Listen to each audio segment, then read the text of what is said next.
मैं बाहरी गेट पर बैठी गली में खेलने वाले बच्चों को देख रही थी कि जब एक बच्चा नंगे पांव मैले कुचैले कपड़े पहने हुए सड़क पर री री करता हुआ रो रहा था। आंसुओं के साथ साथ उसकी नाक भी बह रही थी। तेज धूप में बच्चे गली में खेल रहे थे और नंगे पांव वो रोए जा रहा था। उसे देखकर मेरे दिल को कुछ हुआ था। मैं फौरन से उठी और उस बच्चे के पास आ गई, उसे अपनी गोद में भर लिया। अपने दुपट्टे से उसके आंसू साफ किए, उसके पूरे हाथ मिट्टी से अटे हुए थे। मैंने उसका चेहरा साफ किया, उसे चुप कराने लगी, उसे अपने सीने से लगाया। कुछ ही देर में वह चुप हो गया कि तभी एकदम किसी ने मुझसे वो बच्चा छीना था। कहने लगी, ये लड़की मेरे बच्चे को क्यों पकड़ा है तूने? वो शायद उस बच्चे की माँ थी। मैंने कहा, यह तुम्हारा बच्चा है? कहने लगी, हाँ। मैंने कहा, तो क्यों इसे गली में लावारिसों की तरह छोड़ रखा है? अगर इसे कोई उठा कर ले जाता फिर?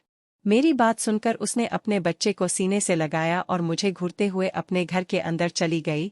मुंह में न जाने क्या क्या बड़बड़ा रही थी। यकीनन मुझे बुरा भला कह रही होगी।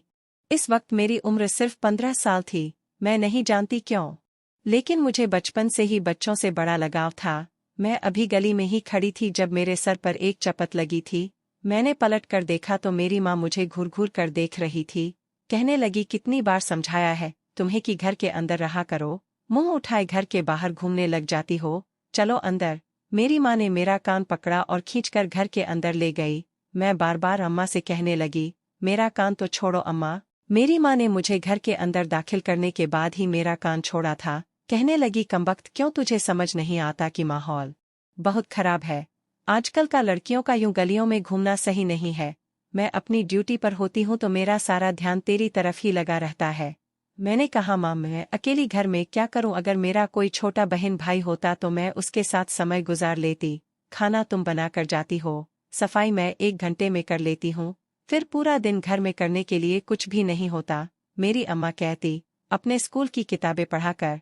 मैंने कहा, वह भी सारी की सारी मैं पढ़ चुकी हूँ, बोर आ चुकी हूँ मैं वह किताबें पढ़ पढ़ कर। अम्मा, मेरा स्कूल में एडमिशन ही कर दो, जिससे कि मेरा मन कुछ लग जाए। अम्मा ने कहा, कोई ज़रूरत नहीं है पढ़ने की, 10 क्लासें पढ़ ली बहुत है। मैंने कहा, अम्मा, मैं घर पर बैठी बोर हो रही थी, इसीलिए मैंने सोचा था कि बाहर खेलते हुए बच्चों को देख लो। अम्मा, इन औरतों को अपने बच्चों की परवाह क्यों नहीं होती? छोटे छोटे बच्चों को गलियों में क्यों आज़ाद छोड़ देती हैं? अगर उनके बच्चों को कोई उठा कर ले गया तो? अभी मेरी बात मेरे मुंह में ही थी जब मेरी माँ का यह बात सुनकर रंग एकदम सफ़ेद हुआ था। वह बदहवास हुई थी। मुझसे कहने लगी, छोड़ इन बातों को, उनकी माएँ जाने और उनकी औलाद जाने, तू बस घर पर रहा कर, फालतू में बाहर मत जाया कर। मेरा तो सारा वक्त यही सोचते सोचते गुजर जाता है कि कहीं तू गली मोहल्ले के बच्चों को ले लेकर ना घूम रही हो। फिर कहने लगी, मैं थकी हुई आई हूँ, मुझे खाना गर्म करके दे दे और 1 कप चाय भी बना दे। मैं फौरन से किचन में चली गई, अम्मा को खाना गर्म करके दिया और चाय भी बना कर दे दी। मेरी अम्मा इसी में बहुत खुश हो जाती थी, लेकिन मैं अपनी तन्हाई का क्या करती? मेरी माँ एक नर्स थी, इसलिए उनकी ड्यूटी का कोई भी समय तय नहीं था। सुबह वो हॉस्पिटल में जाती थी और दोपहर तक वापस आ जाती थी। शाम को घर के करीब ही एक प्राइवेट क्लिनिक पर जाती थी। मेरी माँ ज्यादातर गायनी के केस करती थी। नॉर्मल डिलीवरी भी मेरी माँ खुद ही करवा देती थी, लेकिन अगर सी सेक्शन होना होता तब भी डॉक्टर के साथ वही नस होती थी। हॉस्पिटल की ड्यूटी तो अम्मा की दोपहर को ही खत्म हो जाती थी, लेकिन प्राइवेट क्लिनिक में अगर रात को भी कोई ऐसा केस आ जाता तो लेडी डॉक्टर मेरी माँ को फ़ोन करके बुला लेती। इसलिए रात को भी मुझे कई घंटे अकेले घर में गुजारना पड़ता। मुझे नींद नहीं आती थी, बार बार डर लगा रहता। मेरे पापा को मरे काफ़ी साल गुजर चुके थे और मैं अपनी माँ का इकलौता सहारा थी। कभी कभी तो मुझे यह समझ नहीं आता, आखिर माँ इतनी मेहनत क्यों करती है? हमारे घर में ज़्यादा लोग भी नहीं थे कि खर्चा ज़्यादा होता। हालांकि मेरी माँ को गवर्नमेंट हॉस्पिटल से महीने के 15,000 तनख्वाह मिल जाती थी और प्राइवेट में मुश्किल से 10,000 मिलते थे। हमारे घर में सारा सुख सुविधा का सामान मौजूद था, यहाँ तक कि दोनों कमरों में एसी भी लगा हुए थे। फिर अपना घर था, लेकिन एसी का बिल भी बहुत ज़्यादा आ जाता था। अम्मा की तनख्वाह कुल मिलाकर 25,000 थी, और इस महंगाई के दौर में 25,000 ज़्यादा नहीं होते जो हम बेकार की अय्याशियाँ करते। हम 2 ही लोग हैं, एक ही कमरे में सोकर गुजारा कर सकते हैं। कम से कम अम्मा को मुझे समय देना चाहिए। मेरे लिए पैसे से बढ़कर मेरी माँ का प्यार था, जो मुझे नहीं मिलता था। मैं रूखी सूखी खाकर भी गुजारा कर लेती अगर अम्मा मेरे साथ समय गुजारती। फिर कभी कभी सोचती कि घर में इतना सुख सुविधा का सामान आता कहाँ से है। हालांकि अम्मा की तनख्वाह तो कुल मिलाकर 25,000 थी, जो ऐसी बिजली पानी गैस के बिल में ही चली जाती थी। जब भी मैं यह सवाल अपनी माँ से करती तो वह मुझे टाल देती या फिर मेरा कान पकड़कर मरोड़ देती। लेकिन मेरे अंदर यह सवाल अब मुझे बेचैन करने लगा था। जैसे जैसे मेरी उम्र बढ़ रही थी, मैं इस बारे में बहुत ज्यादा सोचने लगी थी। यही सोचते सोचते मेरी आंख लग गई थी। अगले दिन संडे था कि सब्जी वाले के शोर से मेरी आंख खुली थी। शहर से कुछ ही दूर गांव था, जहां से ये सब्जी वाला हर दूसरे तीसरे दिन ताज़ी सब्जियां उठा कर ले आता था, और मेरी माँ इसे अपने घर के अंदर बुलाकर आंगन में बिठा लेती और उससे सब्जियां खरीदती थी। इस आदमी की आवाज़ बड़ी अजीब थी, ऐसे शोर मचाता जैसे कि सब्जी मंडी में बैठा हो। मैंने झुंझला कर अपने सर के नीचे से निकाला और अपने कान के ऊपर रख लिया। मैं सोना चाहती थी क्योंकि रात को देर से सोई थी, लेकिन उसकी टेप रिकॉर्डर जो शुरू हुई तो मजबूरन मुझे उठकर बैठना पड़ा। वो अम्मा को सब्जी देता रहता और साथ ही साथ अपने घर की और अपने गांव की बातें बताता रहता। बड़े किस्से कहानियां थी उस आदमी के पास। मैं बोर होकर कमरे से बाहर आई तो अम्मा उससे ताज़ी सब्जियां ले रही थी। कह रही थी, तुम्हारी लाई हुई सब्जियों में बड़ा स्वाद होता है। कहने लगा, हाँ जी, छोटी सी जमीन मेरे पिताजी ने मेरे हिस्से में छोड़ी थी। सारी सब्जियां मैं उसी में उगाता हूँ, तभी तो इनका स्वाद ही अलग होता है। मुझे देखकर वह मुस्कुराने लगा। मुस्कुराने से उसके पीले दांत मुझे और भी बुरे लग रहे थे। मैंने कहा, राजू, ये तुम क्या रोज रोज सब्जियां उठा कर ले आते हो और फिर इतना शोर मचाते हो? क्या धीरे नहीं बोल सकते? कहने लगा, मैडम जी, यह तो जी आपकी अम्मा की मोहब्बत है, जो मुझ गरीब को इतनी अहमियत देती है। अपने घर बुला लेती है, नाश्ता पानी देती है, सब्जी भी खरीद लेती हैं। वरना यह सब्जियों की टोकरी सर पर उठाए गली गली फिरते फिरते तो मैं थक जाता हूँ। फिर इस गर्मी में जब तक सब्जियां बिकती हैं, मेरी हालत खराब होने लगती है। कोई पानी के गिलास तक का नहीं पूछता। वो तो जी आपकी माँ की बड़ी मेहरबानी है। खैर, ना तो मुझे सब्जियों से कोई मतलब था, ना ही उस आदमी से। वह 30-32 साल का नौजवान था। सब्जी देने के बाद मेरी माँ से कहने लगा, मैडम जी, अगर आपकी अनुमति हो तो इस बार अपनी पत्नी को आपके प्राइवेट क्लिनिक पर लेकर आऊं। इस बार दाई कह रही थी कि इस बार तेरी लुगाई केस बड़ा मुश्किल लग रहा है। मुझे डर है कि कहीं मर ना जाए। फिर कहने लगा, 8वां बच्चा है जी। अब मेरी बीवी मर गई तो बाकी के बच्चों को कौन पालेगा? सारे ही छोटे छोटे हैं। मैं जो चाय के लिए जाने लगी थी, मेरे कदम वहीं रुक गए थे। मैं तो समझ रही थी शायद उसकी शादी ही नहीं हुई। और 8 बच्चे। मैं वापस पलट कर आई। मेरी माँ उस सब्जी वाले से कहने लगी, हाँ ले आना मेरे क्लिनिक पर, मैं लेडी डॉक्टर से बात कर लूंगी, पैसे भी कम करवा दूंगी, कुछ नहीं होगा तेरी पत्नी को। यह कहकर अम्मा किचन में चली गई। कहने लगी, राजू चाय पिएगा? जी क्यों नहीं, पीकर जाऊंगा। अम्मा के जाते ही मैंने राजू से कहा, तुम्हारे 8 बच्चे हैं? कहने लगा, हाँ जी, 8वां होने ही वाला है। दुआ करे कि बेटा हो जाए। मैंने कहा, क्या पहले सब बेटियां हैं? कहने लगा, नहीं नहीं, 4 बेटियां हैं, 3 बेटे हैं। मैंने कहा, तुम्हारी शादी को कितना समय हो गया? कहने लगा, 9 साल। यह सुनकर मुझे हैरत हुई थी। फिर वह शर्माने लगा, कहने लगा, जी बस भगवान की देन है, हर साल भगवान मुझे एक बच्चा दे देता है। यह सुनकर मैं बड़े गौर से उसे देखने लगी। मैंने कहा कि ऐसा करो, अपना एक बच्चा मुझे दे दो। मेरी बात सुनकर उसके माथे पर बल पड़े थे। कहने लगा, क्यों दे दूं आपको? मेरी औलाद मेरे जिगर के टुकड़े हैं, मैं भला आपको क्यों दूं? मैंने कहा, मैं उसे बहुत प्यार से रखूंगी, मुझे बच्चों का बहुत शौक है। मेरी बात सुनकर वह कहने लगा, ना तो मैं अपनी औलाद किसी को दे सकता हूँ और ना ही मेरी पत्नी कभी ऐसा करेगी। फिर वह कहने लगा, अपने बच्चों की तो बात ही और होती है। माँ कभी भी अपना बच्चा किसी को नहीं दे सकती, जान से ज्यादा प्यार करती है मेरी पत्नी अपने बच्चों को। यह एहसास ही बड़ा रंगीन होता है जी, कि किसी नन्ही से जान को अपने शरीर में पालना, उसकी हर हरकत को महसूस करना बड़ा ही सुकून देता है माँ को। वो ना जाने किस धुन में बातें कर रहा था, लेकिन मुझे पहली बार इन बातों की जानकारी हुई थी। मैंने कभी सोचा ही नहीं था कि बच्चा औरत के शरीर में परवरिश पाता है।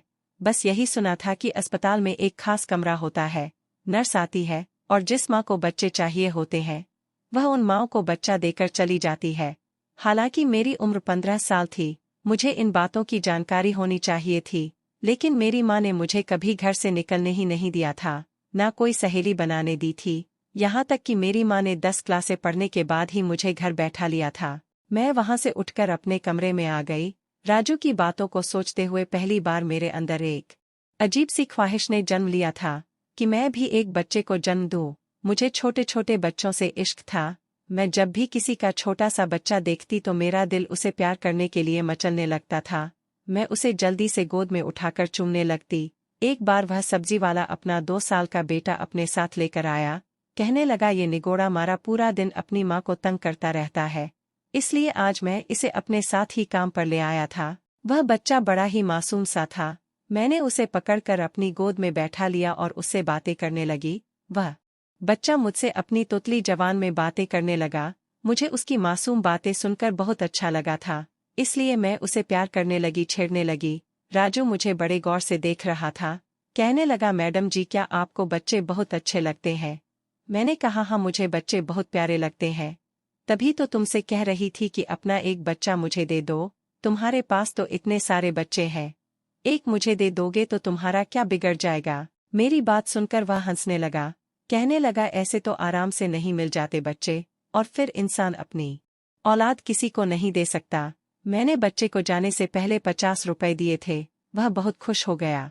रात को मैं राजू की बातें सोचने लगी कि ऐसा भी कौन सा मुश्किल काम करना पड़ता है कि जिसके बाद भगवान औलाद जैसा खूबसूरत तोहफा देता है। मुझे शादी की कोई ख्वाहिश नहीं थी, बल्कि मुझे तो यह भी नहीं पता था कि शादी होती क्या है, और ना ही मुझे किसी ने इस बारे में बताया था। मुझे किसी एक अच्छे दोस्त की सख्त जरूरत महसूस होने लगी थी, जिससे मैं अपने मन की बातें कर लेती और उससे अपनी परेशानी का हल पूछ लेती। मैं मन ही मन सोचती रहती है कि ऐसा क्या करूं कि मैं भी एक प्यार से बच्चे को जन्म दूं और मेरी तन्हाई दूर हो जाए। मैं ख्यालों ही ख्यालों में उस बच्चे के साथ खूब खेलती थी, उससे बातें करती थी। जी चाहता मेरे पास एक प्यारा सा बच्चा हो, मैं उसे जी भर कर प्यार करूं, उसे अपने पास रखूं। क्योंकि गली मोहल्ले और दूसरे बच्चों को जब मैं प्यार करती तो मेरी प्यास नहीं मिटती थी, क्योंकि उनकी माएँ मुझसे बच्चा छीन कर ले जाती थी। और जैसे ही मेरी माँ मुझे बाहर गेट पर खड़ा देखती, फौरन खींचकर घर में बंद कर लेती। मेरे अंदर ऐसे बात क्यों थे? मुझे एक नन्हे मुन्ने से बच्चे की इतनी इच्छा क्यों थी, ये मुझे नहीं पता था। हालांकि मेरी उम्र की लड़कियों को फैशन का शौक होता है, नित नए कपड़े, मेकअप या फिर दूसरी एक्टिविटीज का। और दूसरी सोच जो मुझे परेशान किए हुए थी वह यह थी कि आखिर मेरी माँ 25,000 में इतने ऐशो आराम कैसे कर लेती थी। लेकिन यह राज भी मेरे लिए राज ना रहा, इसके पीछे बहुत ही घिनौनी हकीकत छुपी हुई थी। एक बार मेरी माँ रात को ड्यूटी पर चली गई, क्योंकि लेडी डॉक्टर ने उन्हें प्राइवेट क्लिनिक पर बुलाया था, लेकिन अपना फ़ोन ले जाना भूल गई। मुझे वैसे ही रात को नींद नहीं आती थी। अम्मा घर पर नहीं होती थी तो डर महसूस होता रहता था, इसलिए मैं अपनी अम्मा के कमरे में आ गई। उसी वक्त मेरी अम्मा के फ़ोन पर कॉल आ रही थी। मैंने सोचा उठा कर देखती हूँ किसकी है। जब मैंने फ़ोन उठाया तो एक औरत थी। कहने लगी, मैंने पैसों का इंतज़ाम कर लिया है, तुम आज ही वह बच्चा मेरे हवाले कर देना जिसे तुम हॉस्पिटल में मुर्दा साबित करने वाली हो। कितने सालों से मैं औलाद को तरस रही हूँ, अब तो मुझे इंतज़ार भी नहीं होता। यह सुनना था कि फ़ोन मेरे हाथ से छुटते छुटते बचा था। मेरी अम्मा ये काम करती थी, इस काम से वह लाखों कमाती थी। मासूम पैदा होने वाले बच्चों को मुर्दा साबित करके उनकी सौदेबाजी करती थी। कितना बड़ा जुर्म था ये, और इंसानियत से गिरी हुई हरकत थी। मैंने फ़ोन बंद कर दिया, लेकिन मुझे अपनी माँ पर बहुत गुस्सा आने लगा था। वह कैसी माँ थी जो एक माँ से उसकी औलाद छीन कर बे औलाद जोड़ों को दे देती थी। मेरी आंखों से टप टप आंसू बहने लगे थे। अपने घर के हर ऐशो आराम को देखकर मुझे औरतों की सिसकियां और आहों की आवाज़ अपने कानों में गूंजती हुई सुनाई देने लगी थी। मुझे तो हर चीज़ से डर लगने लगा था। मेरी माँ घर आई तो मुझे यूं रोते देखकर परेशान हो गई। मुझसे रोने की वजह पूछने लगी। मैंने कहा, माँ, तुम्हारी तनख्वाह कितनी है? मेरे सवाल पर मेरी माँ ना समझी से मुझे देखने लगी। कहने लगी, तुझे पता तो है कि बड़ी मुश्किल से महीने के 25,000 कमाती हूँ। यह कहते हुए मेरी माँ की आवाज़ उनका साथ नहीं दे रही थी। मैंने कहा, अम्मा, 25,000 में इतने ऐशो आराम कैसे हो सकते हैं? हमारे दोनों कमरों में एसी लगा हुआ है, आए दिन हमारे घर में नए नए खाने बनते हैं, हर तरह का ऐश आराम हमें मिल रहा है। यह 25,000 में तो नहीं होता। दोनों एसीओं का हमारे घर पर महीने का बिल ही 15,000 आ जाता है।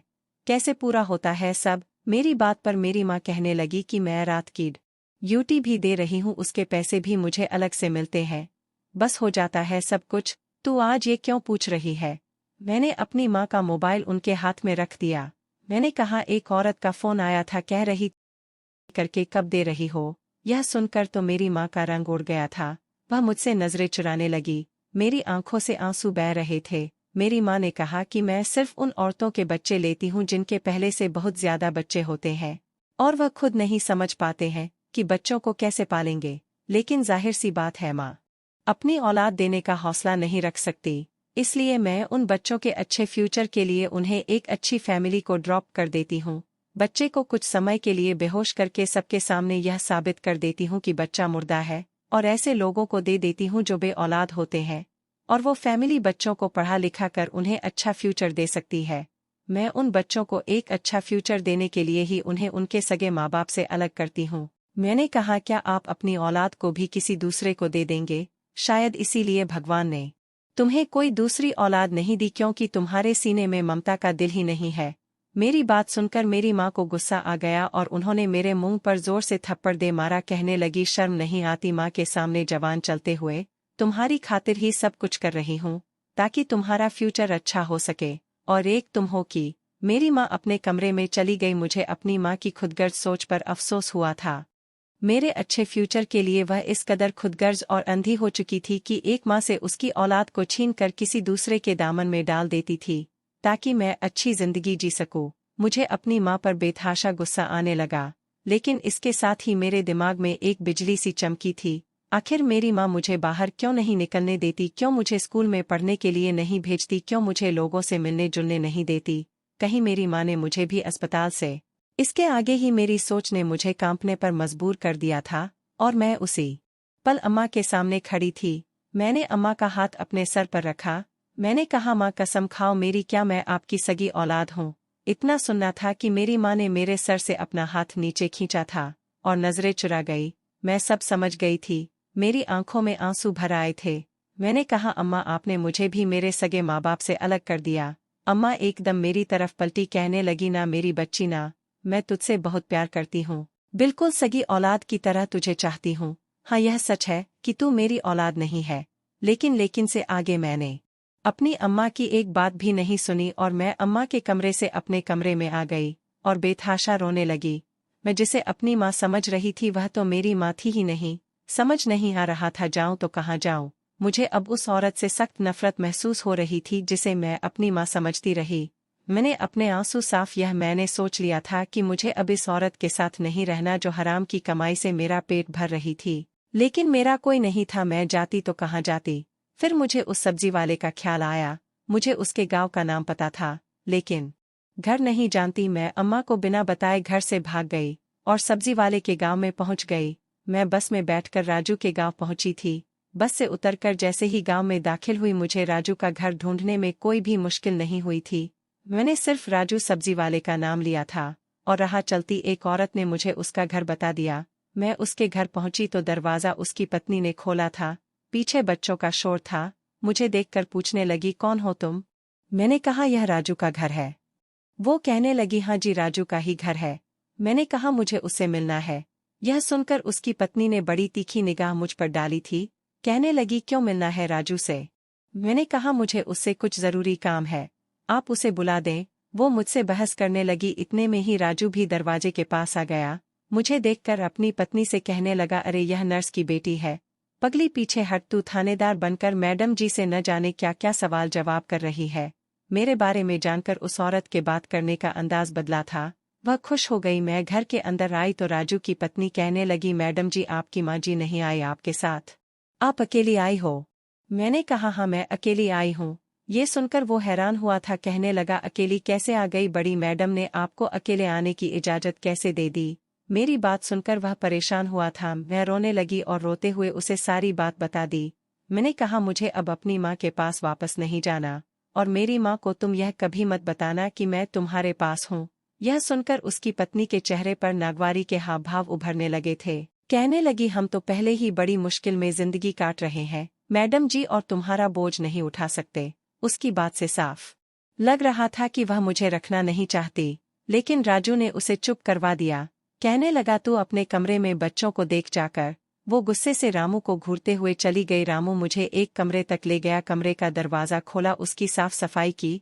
कहने लगा, यह मेरी अम्मा जी का कमरा है जी। जब से वह दुनिया से गई है यह कमरा तब से बंद पड़ा है।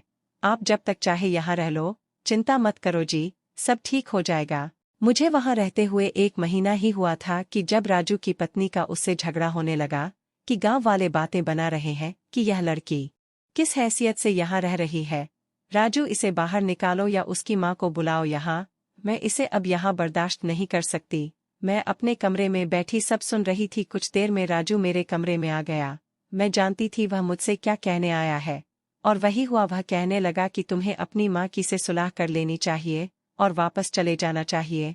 मैंने कहा, राजू तुम मुझसे शादी कर लो, फिर गांव वालों का मुंह खुद ही बंद हो जाएगा। मेरी बात सुनकर वह हैरानों परेशान मुझे देख रहा था। मैंने कहा, मैं वापस उसी समय जाऊंगी जब मुझे बच्चा हो जाएगा, फिर मैं चली जाऊंगी। मुझे बच्चा चाहिए। मैं सोच चुकी थी अपनी माँ को उसके किए की सजा जरूर दूंगी। जब वह मेरे हाथ में बच्चा देखेगी तो जरूर उसे अपनी गलती का एहसास होगा। मैं अपने आप को तकलीफ देना चाहती थी, अपना फ्यूचर खराब करना चाहती थी, और यह तभी मुमकिन था कि मैं माँ बन जाती। राजू कहने लगा, आप बहुत छोटी हो जी, आसान काम नहीं होता है वह सब करवाना जिसके करने से बच्चा पैदा होता है, और फिर 9 महीने तक बच्चे को पेट में रखना, फिर उसको जन्म देना। वह नजरें चुराते हुए कहने लगा। लेकिन मैंने कहा, मैं सब सह लूंगी, तुम बस मुझसे शादी कर लो और मुझे मेरा बच्चा दे दो। मैं उसी के सहारे जी लूंगी, यहाँ से चली जाऊंगी। मुझे अपनी माँ को देने के लिए यही सजा ठीक लगी थी, जिससे मेरा फ्यूचर बर्बाद हो जाता। मैं उस समय ना समझ थी और अपनी नादानी में मैं बहुत बड़ा कदम उठाने जा रही थी। मैं भूल गई थी कि इस कदम से मेरी माँ की नहीं मेरी जिंदगी खराब होने जा रही थी। और फिर राजू ने अपनी पत्नी के लाख रोने धोने के बावजूद भी मुझसे शादी कर ली। मुझे उस समय नहीं पता था कि शादी क्या होती है। रात को जब राजू कमरे में आया तो बड़ा खुश था। मेरे लिए गुलाब के गजरे लाया था। मुंह दिखाई पर उसने वह मुझे पहनाए थे, लेकिन जब वह मेरे करीब होने लगा तो मेरा दिल पहली बार घबराया था। बड़ी तेजी थी उसकी हर हरकत में। मैं कम उम्र थी, सिर्फ 15 साल की थी। मैं नहीं जानती थी कि शादी के लिए यह क्यों कहा जाता है कि बच्चियों की 20 से ज्यादा की उम्र होने पर ही शादी होनी चाहिए, लेकिन आज समझ आ गया था। सुबह मैं रो रही थी और वह मुस्कुरा रहा था। कहने लगा, बच्चा यूं ही नहीं मिल जाता, बहुत कुछ सहना पड़ता है। अगली रात मेरे इनकार पर भी वह नहीं माना था। कहने लगा, कम उम्र खूबसूरत पत्नी को कौन छोड़ता है। 1 महीने में ही मेरी रंगत पीली पड़ गई थी। मैं प्रेग्नेंट भी हो गई थी, लेकिन लगता था बेजान हो चुकी हूँ। राजू की पत्नी अलग मुझे ताने देती रहती थी। मुझे लगा जैसे मैंने अपनी माँ को सजा देने की खातिर खुद पर जुल्म कर लिया है। बेशक मेरे लिए एहसास बहुत खूबसूरत था कि मैं अपना बच्चा पैदा कर रही थी, लेकिन मेरी उम्र बहुत कम थी। मुझे यह सब कुछ संभाला नहीं जा रहा था। 9 महीने मेरे बड़े दर्द से गुजरे थे, क्योंकि इस हालत में भी उस गांव के जाहिल सब्जी वाले ने मुझ पर रहम नहीं खाया था, और फिर जचकी की तकलीफ ने मुझे मौत याद करा दी थी। मैंने एक बेटे को जन्म दिया था। अपने बच्चे को सीने से लगाकर मैं फूट फूट कर रो रही थी। कितना मुश्किल सफर था एक माँ बनना। मैंने जब राजू से तलाक मांगी तो वह साफ मुकर गया। कहने लगा, मैं तुम्हें नहीं छोड़ सकता, तुम अब मेरी पत्नी बनकर रहोगी हमेशा हमेशा के लिए। मैंने कहा, मैं पहले ही कह चुकी थी कि मुझे बस एक बच्चा चाहिए, मैं नहीं रह सकती तुम्हारे साथ। लेकिन वह मेरी सुनने को तैयार ही नहीं था। कहने लगा, मुझे तुमसे मोहब्बत हो गई है, तुम्हारी संगत मुझे सुकून देती है, मैं किसी भी कीमत पर तुम्हें नहीं छोड़ सकता। वो गांव का जाहिल गवार आदमी था, जिसके लिए औरत बस बच्चा पैदा करने वाली मशीन थी। न उसे अकल थी न समझ थी कि बच्चे सिर्फ पैदा करना ही मर्द की जिम्मेदारी नहीं होती, बल्कि उन बच्चों का अच्छा फ्यूचर देना भी बाप की जिम्मेदारी होती है। इतने महीनों में मैंने जो दर्द सहा था, जो तकलीफ सही थी, वह राजू की पत्नी ने भी देखी थी। उसे मुझ पर अब दया आने लगी थी। एक दिन राजू की पत्नी ने मुझे वहां से भगा दिया। मैं वापस अपने घर आई तो मेरी माँ मेरी गोद में बच्चा देखकर अपना सर पीटने लगी और रोने लगी। कहने लगी, यह तूने क्या कर दिया। मैंने कोई जवाब नहीं दिया। मैंने राजू से अदालत के जरिए तलाक ले ली और बच्चा पालने लगी। मैंने आज अपनी माँ से उसके किए गए जुर्म का बदला लिया था, अपनी जिंदगी बर्बाद करके। लेकिन इस चक्कर में मैं खुद भी बर्बाद हो चुकी थी। मैं सिर्फ 16 साल की थी। मैं नहीं जानती थी बच्चा कैसे पालते हैं। मेरी माँ को भी मेरी हालत पर अब दया आने लगी थी, और अब अपनी माँ का प्यार मुझे नजर आया था। वह भले मेरी सगी माँ नहीं थी, लेकिन मुझे सगी माँ की तरह मोहब्बत करती थी। वो एक बार मेरे पास आई और मुझे हाथ जोड़कर माफी मांगने लगी। कहने लगी, मैंने जो कुछ किया मैं मानती हूँ गलत है। काश उस दिन तू मेरी पूरी बात सुन लेती तो तुझे सच्चाई पता चल जाती। मैं मानती हूँ मैंने तुझे हॉस्पिटल से लिया था, लेकिन यह भी सच है कि तू हॉस्पिटल में लावारिस थी। तेरी माँ तुझे जन्म देते ही मर गई थी, जब तुझे कोई लेने नहीं आया था और फिर मैं तुझे अपना लिया था। लेकिन जब तू 3 महीने की थी कि जब तेरा बाप ढूंढता हुआ हॉस्पिटल आया था, उसने बताया कि उसकी पत्नी उससे नाराज होकर चली आई थी और वह प्रेग्नेंट थी। उसे पता चला था कि वह इसी अस्पताल में बच्चे को जन्म देने आई थी। मैंने तेरे बाप को कह दिया कि हाँ, बच्ची भी मर गई थी और बच्ची की माँ भी मर गई थी। यह सुनकर वह आदमी चला गया था। मैं तुझे उस आदमी के हवाले नहीं करना चाहती थी क्योंकि मेरा इस दुनिया में कोई नहीं था और मुझे तुझसे बहुत लगाव हो गया था। मेरा भगवान ही जानता है कि मैंने तुझे बिल्कुल सगी औलाद की तरह पाला है। जब बाद में पता लगाया तो मुझे पता चला कि उस आदमी ने दूसरी शादी कर ली थी, इसीलिए वह औरत अपने पति से नाराज होकर चली आई थी। मैं अगर तुझे उस आदमी के हवाले कर भी देती तब भी तेरे ऊपर सौतेली माँ जुल्म ढाती, लेकिन तूने मुझे तकलीफ देने के लिए अपने आप को क्यों बर्बाद कर लिया। मैं कुछ भी नहीं बोली थी, बोलने के लिए अब बचा ही किया था। मेरी माँ ने वह बच्चा अपने हाथों में ले लिया, कहने लगी इस बच्चे को मैं पालूंगी, यह मेरा बच्चा है, मैं तेरी जिंदगी बर्बाद नहीं होने दूंगी। मेरी माँ ने उसी रात घर का जरूरी सामान बांधा और वह शहर छोड़कर हम दूसरे शहर आ गए। अब उस बच्चे की माँ मेरी माँ बन गई थी। मुझे एक स्कूल में एडमिशन भी करा दिया था। धीरे धीरे मैं अपने अतीत को भूलने लगी थी। आज मेरी उम्र 26 साल हो चुकी है और मैं एक कामयाब डॉक्टर बन चुकी हूँ। मेरी माँ की अब एक ही जिद है कि मैं शादी कर लूँ, लेकिन मैं शादी के नाम से अब नफरत करती हूँ। आज मेरा बच्चा 10 साल का हो चुका है। मुझे दीदी और मेरी माँ को माँ कहता है। ना ही मैंने और ना ही मेरी माँ ने उस बच्चे को हकीकत बताई है। समझ नहीं आता आगे क्या फैसला करूँ। क्या सिर्फ अपने बच्चे के लिए अपनी जिंदगी कुर्बान कर दूं या फिर शादी करके अपनी जिंदगी नए सिरे से शुरू करूं। आप लोग कमेंट बॉक्स में अपनी राय जरूर देना। दोस्तों, कहानी कैसी लगी जरूर बताना। पसंद आई हो तो प्लीज लाइक करना। रोज एक नई कहानी सुनने के लिए हमारे चैनल को भी सब्सक्राइब करना। कहानी को अंत तक सुनने के लिए आप लोगों का बहुत बहुत धन्यवाद। मिलते हैं अगली किसी नई कहानी के साथ।